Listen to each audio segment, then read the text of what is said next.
What is up, guys? Shalom the King here, the man with an opinion on everything. Here to bring you a new segment I like to call This Week in Gaming. So, a lot of great news came out on Nintendo, on Sony, and on Microsoft. So, I want to just go through some of the stories that came out this week. Maybe you knew about it, maybe you didn't. You're going to know about it now. So, let's jump into it. So, I want to start off with my favorite game of 2016 and probably the game I've played most so far in 2017, and I'm talking about TitanFall 2. TitanFall 2, done by Respawn and EA. Again, I can't praise this game enough. I picked it up, there was a lot of drama with it, with the whole being released between Battlefield 1 and Call of Duty. Why did they do it? And again, we can debate about whether it was a smart idea to release the game in between two mega hits. But right now, I couldn't be happier because if you think about it, not only is it the best reviewed game of the three, in my opinion, it is flat out the best supported game of the three. This game has been out probably about a year and has had six updates in a year, with new content, new weapons, new Titans, new skins, new maps, everything. And you can't say the same thing about Battlefield 1 that's had scarce updates, if any, and the same thing with Call of Duty. And keep in mind, with Titanfall 2, the DLC is free. You're not even paying for a DLC. And on top of that, most retailers and digitally, you can get Titanfall 2 for $25. $25. So that's enough of me trying to sell you on the game. Let's talk about what's new. So, Respawn just recently revealed on Twitter that there is a new DLC 6-pack coming out. We're getting a new map. We're getting a new level. The new level is a reskin map from Titanfall 1, and it's called Warzone. Warzone is a map that I enjoy very much. There's lots of traversal, lots of choke points, lots of open areas for Titans to kind of fight it out. So that'll be a great addition to the game. We're also going to have, like I said, new weapon loadouts. So in Titanfall currently, you have a primary weapon and you have either a secondary weapon or an anti-Titan weapon, either or, but you can't have both. Now they're adding it so that you can have a primary, a secondary, and an auto-Titan, anti-Titan weapon all at once. That's going to change the game drastically, because now I had loadouts where I wanted to kind of be loosey-goosey, and I wanted to have, like, if I had a pilot on pilot match, I wouldn't put in an anti-Titan weapon, obviously, but now it's set up so that no matter what my loadout screens are, I could have a secondary weapon for like a pistol, and I could also have like an anti-Titan weapon no matter what. So I no longer have to have live fire loadouts. I can now have one loadout that's good for live fire, that's good for Coliseum, and it's good for any multiplayer map in general. So great job, Respawn. Love you guys. Now there's also going to be a lot of tweaking and balancing done as well. And again, the best part is that the new DLC drops next week. So right in time for the 4th of July weekend, I'm going to get a lot of time in Titanfall. It's going to be fucking awesome. Now we also have again, tweaks and balances just going to be done, and there's also word that we're going to also get a new DLC again in another 2 or 3 weeks. So I have some ideas on what it's going to be. Frontier Defense, please Lord let it be Frontier Defense, but I don't want to kind of speculate until that actually happens. So on a Titanfall end, that is what's going on, and again, go support this game. I've put in well over 100 hours in Titanfall 2. I haven't put this much time in that first-person shooter since Call of Duty Modern Warfare 2, and that's just the truth. I've actually put more time in Titanfall 2 than I have on Modern Warfare 2. I think right now I'm a Gen 10. I'm about to boost up to Gen 11. And for those who don't know, at probably about 3 or 4 months ago, Gen 10 was the max that you could get. So, and again, this is with me just playing on a semi-regular schedule, not like hardcore like everybody else. Again, I got family. So that's what's going on with Titanfall. I also wanted to talk a little bit about Sony. So Sony and Nintendo. I know you people who think I hate Nintendo are gonna hate on me again, but it's cool. I speak it. I tell like it is. That's all I can do. So apparently the NPDs have been released, and Nintendo Switch is no longer the top-selling console.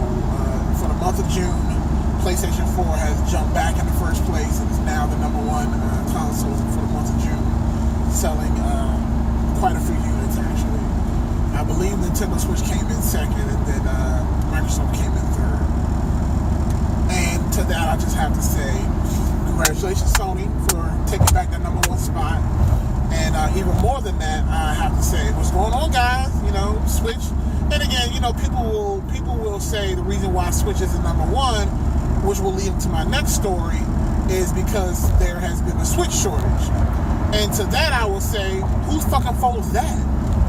That's Nintendo's fault.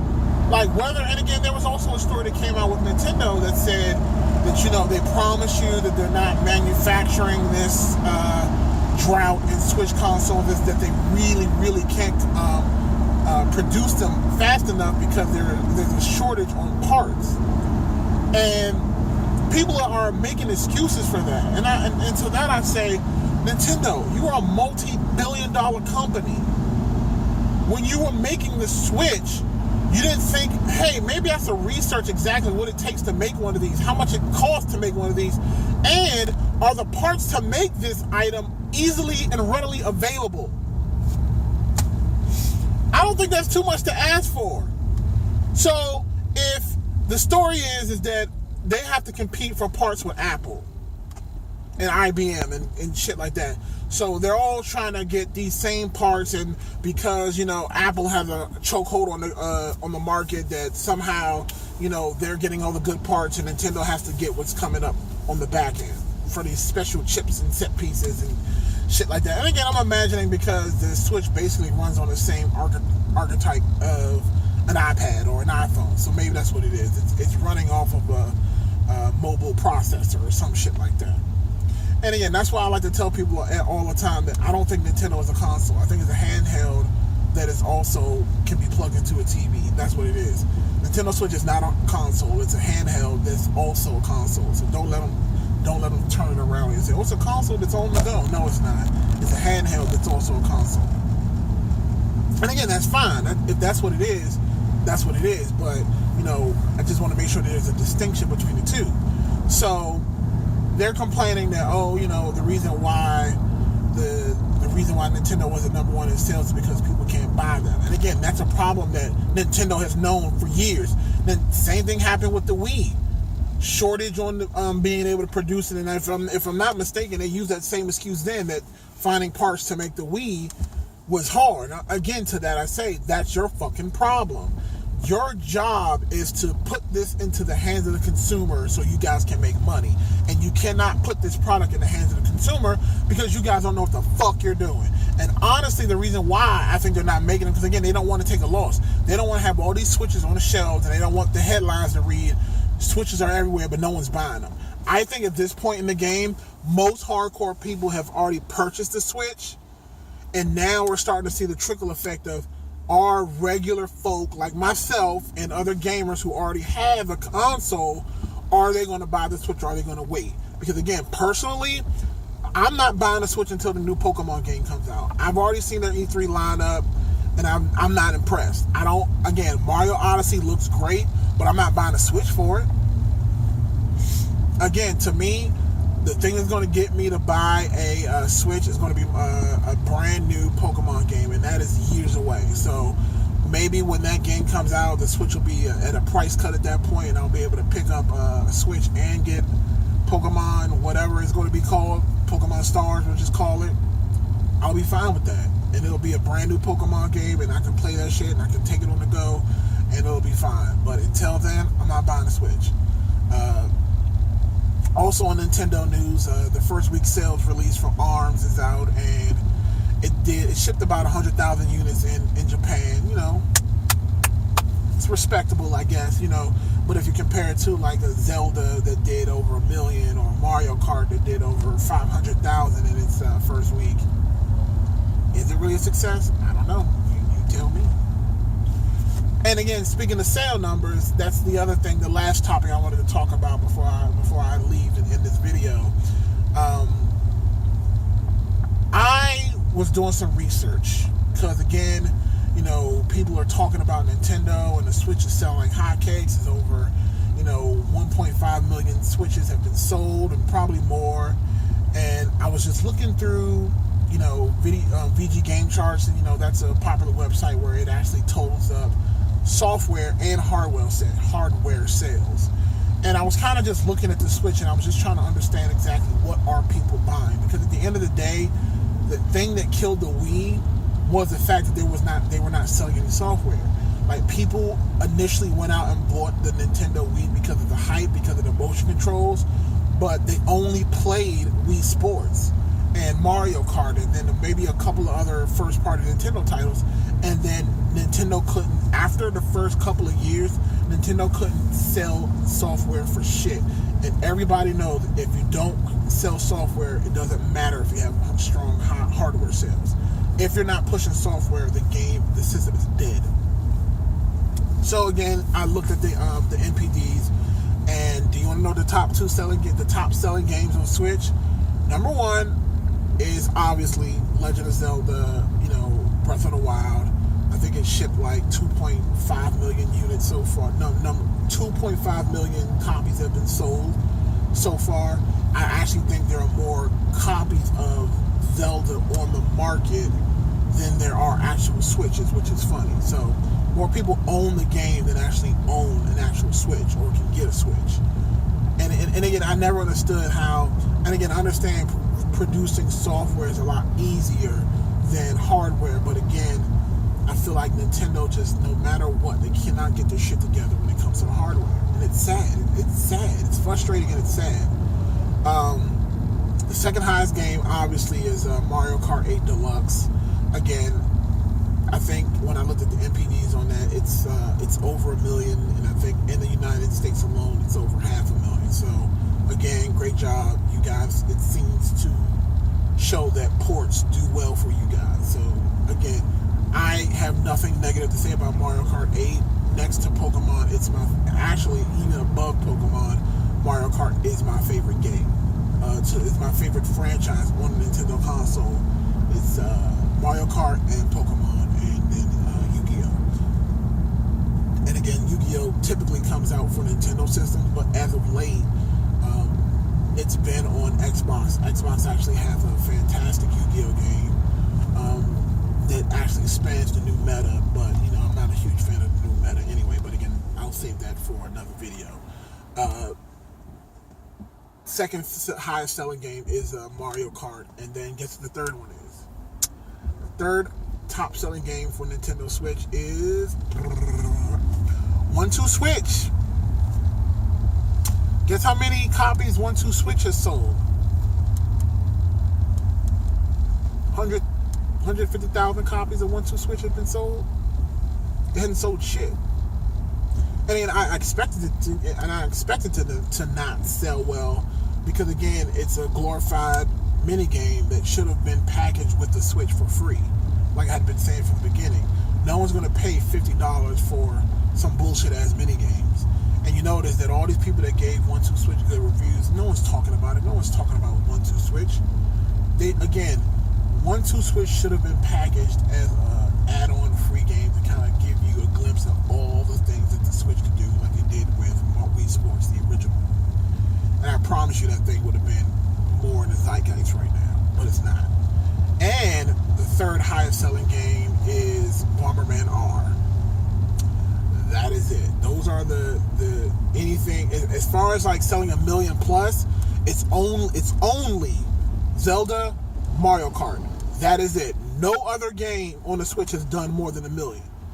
No other game. Not even 1-2 Switch. 1-2 Switch, Bomberman R are a distant third and fourth for Switch. So what does that tell me? All you people, again, like I said in my previous video, all you people who sit there and praise everything that Nintendo does is great, you still don't support your fucking system. All you people who talked about, oh my God, we're getting Super Street Fighter 2 Hyper Ultra Championship Edition HD Remix. Oh my God, I can't wait to play that. It's a fighting game on the Switch. Nobody bought it. Nobody fucking bought it. All these indie titles that people talk about, no one's buying them. Basically, anybody who owns a Switch has Zelda and Mario Kart. That is it. Some people bought 1-2 Switch. Now, what I will say is that Splatoon will do well. I think that will be the next game that will do over 1 million copies. Will be Splatoon. Because again, I played Splatoon on the Wii U and I actually really enjoyed Splatoon once I was able to turn off the motion control shit with the controller. Like, if they forced you to only use that little motion controller for Splatoon, it'd be unplayable. I'll tell you right then and there. But with the controllers, Splatoon is a surprisingly fun game. I will admit, I thought to myself, I was like, a third-person shooter with paint? Shit is whack. Until I played it. I played the global test fire for the Wii U, and I loved it. And actually, when the game came out, I rented it with GameFly, and I played it probably for like a solid month. And then I got tired of it, and I sent it back. I mean, it served its purpose. And again, I'm pretty sure some DLC had come out since then, and I'm pretty sure, again, Splatoon 2 is going to keep the formula going, and it'll be just as good. So, again, is it worth me buying a Switch for to get Splatoon 2? No.